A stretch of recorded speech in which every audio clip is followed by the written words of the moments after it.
Oi, pessoal, bom dia. Estamos aqui, CinePsi. Eu sou Patrícia Pacheco, psicóloga, terapeuta de casal e família. Vocês vão conhecer as outras duas que fazem parte do grupo. Eu sou Raquel Alakshats, sou psicóloga intercultural, com foco em atendimento em casais interculturais. Bom dia, eu sou Ângela, sou psicanalista e psicóloga intercultural, faço atendimentos para brasileiros no Brasil e no mundo. Hoje a gente vai começar falando sobre um filme que se chama Um Método Perigoso, do David Cronenberg, que ele fala sobre a conexão de Freud e do Jung, e também a Sabina Spielrein. E eu quero dar uma pequena introdução falando que Um Método Perigoso, para mim, ele não é só um filme sobre Freud, Jung e Sabina Spielrein. Também não é um filme sobre o início da psicanálise, mas tem uma camada profunda que o filme fala sobre desejo, poder, transferência, repressão e os ritos emocionais de uma relação terapêutica quando os limites se rompem, que é o que acaba acontecendo no filme. Então, acho que as duas amigas psicanalistas podem falar um pouco mais e a gente vai trocando ideias. Eu vou começar então, Raquel, já te passo a palavra. Uma das coisas que eu acho que a Patrícia trouxe muito bem, contextualizou, é a questão da ética dentro da psicanálise, né? A questão do espaço da transferência, do espaço ético e da importância de quanto isso protege tanto o terapeuta quanto o paciente, né? Então, quanto essas combinações são muito valiosas. E o filme nos mostra exatamente uma atrapalhação disto, né? Nos mostra o risco que se corre quando esses limites não estão bem estabelecidos, quando essas combinações não estão bem estabelecidas, e o quanto fica um à mercê do desejo do outro, né? Sim, eu concordo completamente com essas colocações, né? Eu acho que também é interessante se situar historicamente, né? Como a Patrícia colocou no início, não fala só do surgimento da psicanálise, né? Porque ali também a gente já estava no início do século XX, então já Freud já estava desenvolvendo, né, os pensamentos psicanalíticos há algum tempo, né? Mas eu acho que toda essa questão que se refere à ética ainda não estavam muito definidas, né? Ainda estava sendo tudo. A psicanálise, elas são muitas camadas, né? Que foram construídas ano a ano, conforme os estudiosos da psicanálise foram desenvolvendo seus estudos, né? E eu acho que é interessante pensar, e até pensar na questão, né, da ruptura do Jung com o Freud, o quanto isso também nos dias atuais faz um pouco de sentido se você pensa na dinâmica, né, da psicanálise mais tradicional, que vem do Freud, e da escola junguiana, que acabou rompendo com a psicanálise de uma maneira geral, e enxerga a relação terapeuta-paciente de uma maneira bastante diferente da psicanálise. Posso falar mais um pouquinho, né, sobre Claro. a personagem que chega num sofrimento bem grande, né, a Sabina Spielrein. E ele traz, o Jung traz esse contexto clínico inovador para a época, né? Uhum. Desde o início mostra, né, algo que é essencial da psicanálise, que não é, o sintoma não é apenas algo a ser eliminado, né? O sintoma também fala, ele chama atenção para isso. Um outro ponto importante é que chega num momento que o processo terapêutico não apenas acalma a Sabina, ela abre caminho para que ela se torne um sujeito da sua própria história, né? E existe um fenômeno central também, que também vou passar para as psicanalistas, chamado transferência, que acontece no filme também.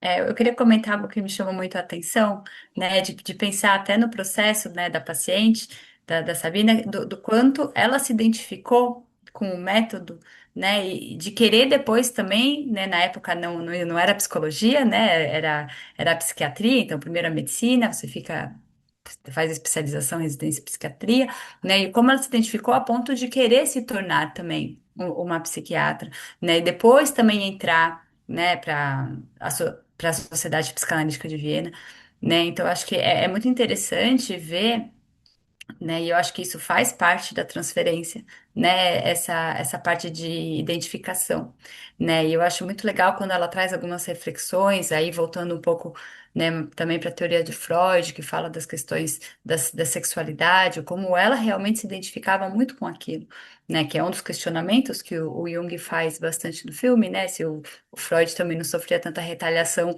por fazer uma conexão muito forte com toda a parte sexual, né? E que para ela aquilo fazia muito sentido porque ela se identificava com aquilo, né? Então acho que é legal pensar nisso também, né?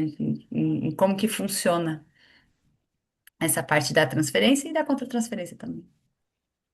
Pegando esse gancho da Raquel, o quanto que muita gente ainda fala hoje em dia, né, que a obra do Freud já é datada, que não se usa mais, que a psicanálise está caindo em decadência, né? É muito comum que a gente escute isso, e paralelo a isso a gente vê a psicanálise crescendo, né? A gente vê autores como o próprio Ferenczi, que ficou escondido e esquecido Uhum. por muito tempo, voltando à toda, né, com todas as questões do trauma na atualidade. Então, o quanto que a psicanálise pagou um preço por assumir falar sobre a sexualidade, por assumir trabalhar todas essas coisas, né?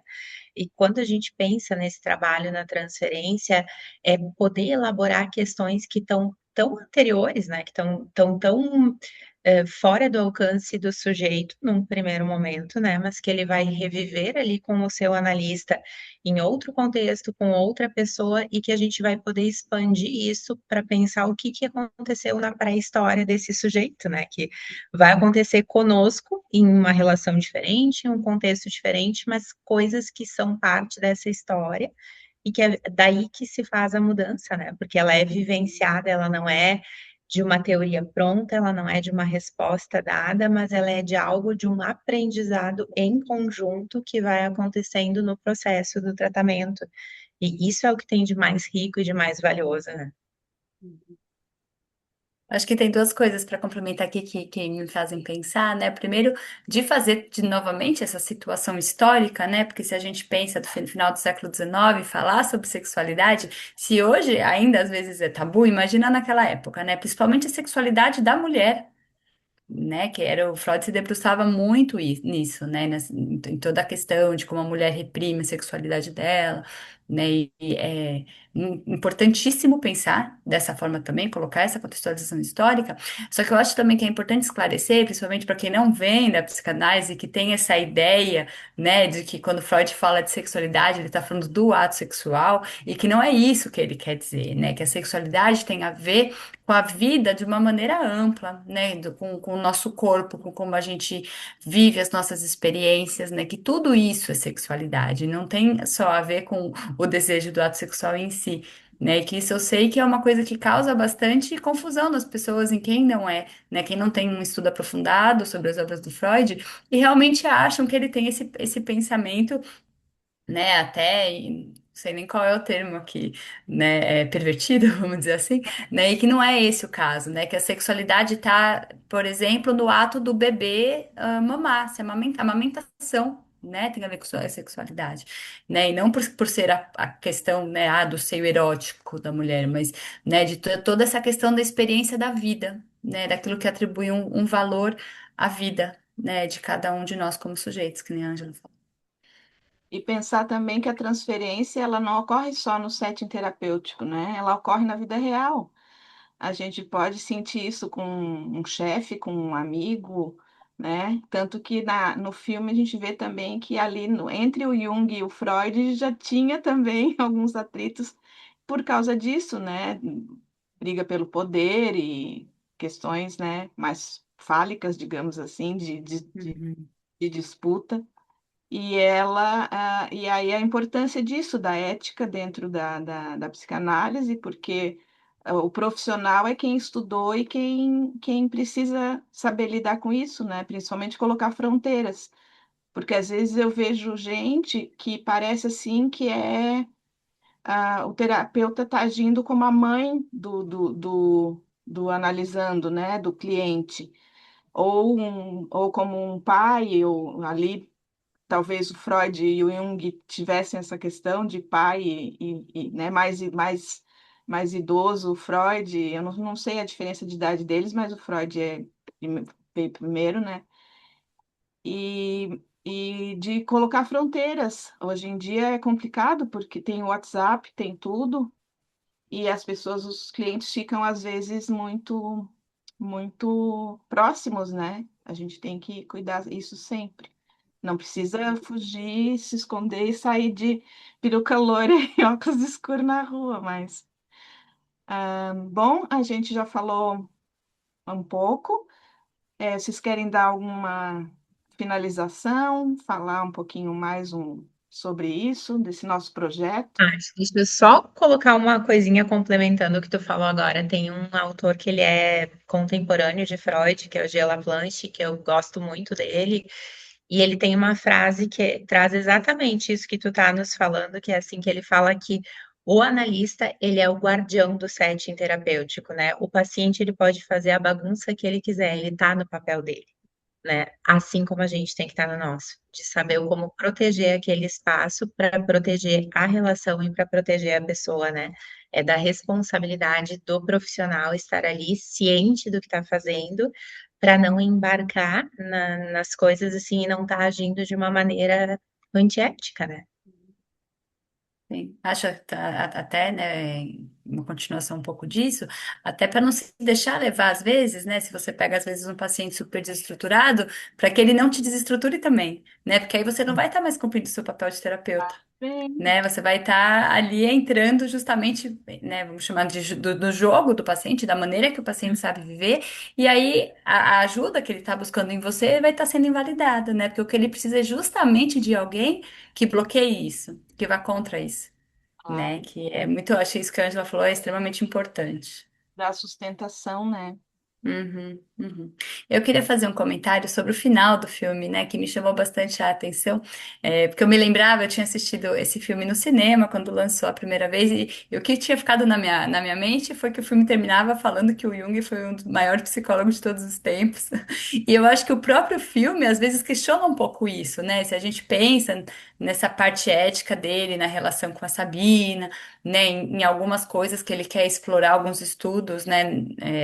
Que, enfim, de sobrenaturalidade, coisas assim, né? Eu acho um pouco controversa essa frase, né? Nada contra quem se identifique com o Jung e é toda a teoria dele, né? Mas o que me chama a atenção é justamente pensar nos outros participantes do filme, né? Que tiveram mortes muito trágicas, né? Que foram, por exemplo, o Otto foi morto na Primeira Guerra, né? O Freud teve que fugir também de Viena por ser judeu e morreu ainda, né? Não por conta da guerra, mas ele em outro país, né? A Sabine Spielrein foi morta a tiro junto com as filhas, né? Uma coisa bem trágica. O marido dela já havia sido morto antes também enfim, pelas forças. E aí enfim, isso ficou muito ressoando na minha cabeça, né? O quanto, o quão simbólico também é, né? Essas mortes, Pulsão da de maneira morte. como foram, né? As pulsões de morte estão em todos, né? Desde o amor passional, como falam, até nas ordens sociais, né? Na nossa sociedade inteira.